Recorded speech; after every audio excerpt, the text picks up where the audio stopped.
എല്ലാവർക്കും focus star PSCയിലേക്ക് സ്വാഗതം. ഇന്ന് നമ്മൾ ഡിസ്കസ് ചെയ്യാൻ പോകുന്നത് ഓൺലൈൻ എക്സാം ഇതുവരെയും അറ്റൻഡ് ചെയ്യാത്തവർക്ക് വേണ്ടിയിട്ടുള്ള ഒരു മോക്ക് ടെസ്റ്റാണ് ഈ വീഡിയോയിലൂടെ ചെയ്യാൻ പോകുന്നത്. SSC, RRB തുടങ്ങിയ എക്സാമുകളൊക്കെ ഓൺലൈനായിട്ടായിരിക്കും എക്സാം ഉണ്ടാവുക. അപ്പോൾ ഇതുവരെ ഓൺലൈൻ എക്സാം അറ്റൻഡ് ചെയ്യാത്തവർക്ക് വേണ്ടിയിട്ടുള്ള ഒരു വീഡിയോ ആണിത്. ഓൺലൈൻ എക്സാം അറ്റൻഡ് ചെയ്തവർക്കും കാണാവുന്നതാണ്. അപ്പോൾ നമ്മൾ ആ ഒരു സെൻറ്ററിൽ പോയി കഴിഞ്ഞാൽ, എക്സാം സെൻറ്ററിൽ പോയി കഴിഞ്ഞാൽ നമ്മൾ ആ കമ്പ്യൂട്ടറിൻ്റെ സ്ക്രീനിൽ കാണാൻ പറ്റുന്നത് ഇങ്ങനെ ഈ ഒരു രീതിക്കായിരിക്കും. അവിടെ സിസ്റ്റം നെയിം ഉണ്ടാവും, അതുപോലെ കാൻഡിഡേറ്റിൻ്റെ നെയിം ഉണ്ടാവും, അതുപോലെ സബ്ജക്റ്റ് ഏത് എക്സാമാണോ ആ എക്സാം ഉണ്ടാവും. ഇതൊരു മോഡൽ എക്സാമാണ്, മോക്ക് ടെസ്റ്റാണ്.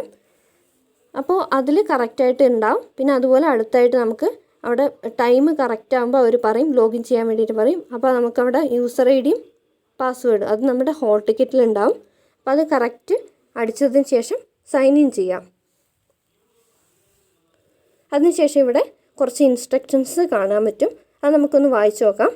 ഇവിടെ ടോട്ടൽ ഡ്യൂറേഷൻ ഓഫ് എക്സാം എന്ന് പറയുന്നത് 90 മിനിറ്റ് ആണ്. അതുപോലെ ആ സെർവറിൽ സൈഡിലായിട്ട് ഒരു ക്ലോക്ക് സെറ്റ് ചെയ്തിട്ടുണ്ടാവും. അത് ഓട്ടോമാറ്റിക്കായിട്ട് ഈ 90 മിനിറ്റ് കഴിഞ്ഞതിന് ശേഷം എക്സാം ആ ഒരു ആൻസർ കീ നമ്മുടെ മാർക്ക് ചെയ്ത ആ ഒരു ഷീറ്റ് ഓൾറെഡി താനെ അപ്ലോഡ് ആവുന്നതായിരിക്കും, അതായത് സബ്മിറ്റ് ആവുന്നതായിരിക്കും. അപ്പോൾ ഈ ഇതിൽ ക്വസ്റ്റ്യൻ പേപ്പറിൽ ഇങ്ങനെയൊക്കെ ആയിരിക്കും ഉണ്ടാവുക. അതായത് ഇവിടെ ഫസ്റ്റിൽ 1 എന്നുള്ളതിൽ you have not visited the question yet, നിങ്ങൾ ഇതുവരെയും ആ ഒരു ക്വസ്റ്റ്യൻ നോക്കിയിട്ടില്ല എന്നുള്ള ആ ഒരു ഇതായിരിക്കും അങ്ങനെ ഉണ്ടാവുക. പിന്നെ you have not answered the question, അതായത് ക്വസ്റ്റ്യൻ കണ്ടു ആൻസർ ചെയ്തിട്ടില്ല, അതൊരു റെഡ് കളറിലായിരിക്കും വരിക. അതുപോലെ ഗ്രീൻ കളറിൽ കണ്ടിട്ടുണ്ടെങ്കിൽ you have answered the question. പിന്നെ അതുപോലെ അടുത്ത ഓപ്ഷനാണ്, അടുത്തൊരു ഇതാണ് you have not answered the question but have marked the question for review, അതായത് ക്വസ്റ്റ്യൻ കണ്ടു ആൻസർ ചെയ്തില്ല. രണ്ടാമത് നമുക്ക് എക്സാം കുറച്ച് ക്വസ്റ്റ്യൻസ് ചെയ്തതിന് ശേഷം ഒന്നും കൂടി നോക്കണം എന്നുണ്ടെങ്കിൽ അതൊരു ഈ ഒരു കളറിലാണ് കാണാൻ പറ്റുക. പിന്നെ അതുപോലെ ക്വസ്റ്റ്യൻ ആൻസർ ചെയ്തിട്ടുണ്ട് എന്നിട്ട് മാർക്ക്ഡ് ഫോർ റിവ്യൂ എന്നുള്ളതാണെങ്കിൽ ഈ ഒരു ഇതിലാണ് കാണാൻ പറ്റുന്നത്. അതുപോലെ അവിടെ എങ്ങനെയാണ് ആ ഓപ്ഷൻ, അതായത് ആൻസർ ഓരോ ക്വസ്റ്റ്യനിലേക്കും പോകുന്നത് എന്നാണ് പറയുന്നത്.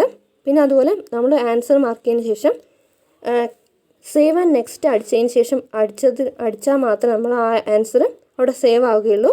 അതുപോലെ നമുക്ക് mark four review and next അടിച്ചു കഴിഞ്ഞാൽ ആ ഒരു ക്വസ്റ്റ്യൻ റിവ്യൂവിലേക്ക് പോകുന്നതായിരിക്കും. അതുപോലെ ആൻസർ നമ്മൾ ഓൾറെഡി ചെയ്ത് വെച്ചിട്ടുണ്ടെങ്കിൽ അത് നമുക്ക് വേണ്ട എന്നുണ്ടെങ്കിൽ ആൻസർ വേണ്ട എന്നുണ്ടെങ്കിൽ നമുക്ക് ആ റെസ്പോൺസ് ക്ലിയർ ചെയ്യാം. അതായത് നമുക്കറിയാം നെഗറ്റീവ് മാർക്ക് എല്ലാത്തിലും ഉണ്ടാവും. അപ്പോൾ നമുക്ക് ആ ക്വസ്റ്റ്യൻ ആൻസർ ചെയ്യേണ്ട, തെറ്റ് എന്ന് തോന്നുകയാണെങ്കിൽ നമുക്ക് ആ ആൻസർ കളയാൻ വേണ്ടിയിട്ട് കഴിയും. അത്രയൊക്കെയാണ് പറയുന്നത്. അപ്പോൾ ഇത് മുഴുവൻ വായിച്ചതിന് ശേഷം നെക്സ്റ്റ് അടിക്കുക. അത് കഴിഞ്ഞാൽ ഇവിടെ ഒരു ഡയലോഗ് ബോക്സ് വരും, അത് ടിക്ക് ചെയ്ത് കൊടുക്കുക. ഇവിടെ ലാംഗ്വേജ് സെലക്ട് ചെയ്ത് കൊടുക്കുക. ഇംഗ്ലീഷ് ആയിരിക്കും എല്ലാവർക്കും ഉണ്ടാവുക. ഇനി നമുക്ക് പ്രീവിയസിലേക്ക് പോകണമെങ്കിൽ അങ്ങനെ പോവാം, അല്ലെങ്കിൽ I am ready to begin കൊടുത്താൽ മതി.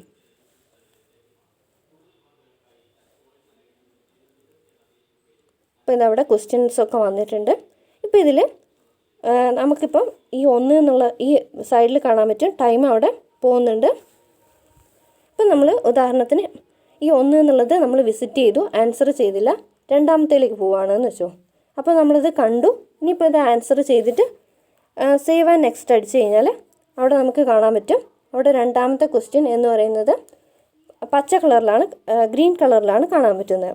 ഇനി നമുക്കിപ്പോൾ ഈ ഒരു മൂന്നാമത്തെ ക്വസ്റ്റ്യൻ ഇത് റാൻഡമായിട്ട് സെലക്ട് ചെയ്യുന്നതാണ്, കറക്റ്റ് ഓപ്ഷൻ ഒന്നും അല്ല.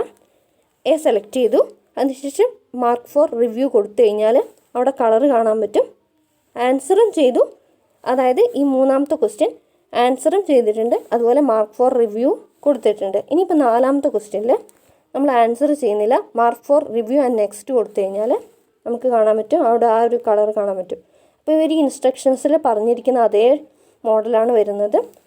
അതുപോലെ ഇവിടെ പേഴ്സണൽ എബിലിറ്റി എന്നുള്ള ആ ഒരു സെക്ഷനാണ് വന്നിട്ടുള്ളത്. ഇതിൽ 50 ക്വസ്റ്റ്യൻസാണ് ഉൾപ്പെടുത്തിയിട്ടിരിക്കുന്നത്, കണ്ടില്ലേ, 50 ക്വസ്റ്റ്യൻസാണ്. അടുത്ത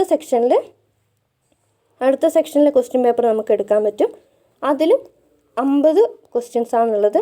അപ്പോൾ ഇതിൽ ടൈം ഇങ്ങനെ ഓടിക്കൊണ്ടിരിക്കുകയാണ്. അതിനുശേഷം അതായത് എക്സാം അവസാനിക്കാനാകുമ്പം നമുക്ക് ഈ ഇതിൽ സബ്മിറ്റ് കൊടുത്തു കഴിഞ്ഞാൽ സബ്മിറ്റ് പോവും.